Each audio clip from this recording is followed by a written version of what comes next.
Wis duwolanan lampu kayak ngono kuwi. Kakno lah. Nah, enak apa? Neh kurir iki dikongkon bojoku lagi mulai ke Hongkong to.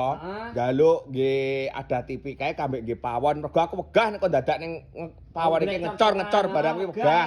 Ribet. Iki tak kei paket ruang tamu karo dapur 10 juta pas kelasnya premium Mas iki. Ah, kuwi sing tak golek iki premium kuwi. Lagi nomor 1 enek backdrop TV ya komplit sak bracket-brackete wis komplit sak lampu-lampune. Bayah mencolok tenan. Iki wis komplit sak hiase Mas. Lah saya sing nggon pawon. Nggon pawone ya iki. Iki ya wis tak kei komplit. Kowe ora usah dadak nukokne kompor. Lah iki lho Mas, sing dikarepne bojoku ki ya iki lho. Kompore pendem niki. Oh, kompor pendem gak mentongkol ngono kae, wong kawak ngono kae. Iki wis komplit ya Mas. Nggo nyadah bumbune. Bumbu lan sak pinunggalane iki. Bumbu sak pinunggalane ning kene.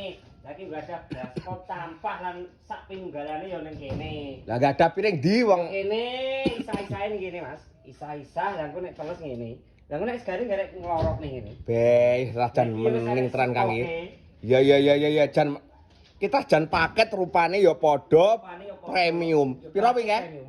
10 juta tok Mas. Kowe iki aja giroh wong sakmene apik, sakmene gedene, sakmene apike kok iso. Ning Mas Ki Furnitur ki ora enek sing ceritane giroh. Real Mas iki. Oh, tiba real ya iki ya.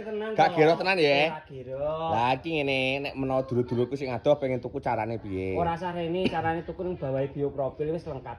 Gek engko tak terne Jawa Timur, Jawa Tengah wis gratis ongkir mbayare COD, Mas. Iya rong barang iki mung 10 juta ya. Mung 10 juta. Gek wis sak paket mendingi kok ini iki.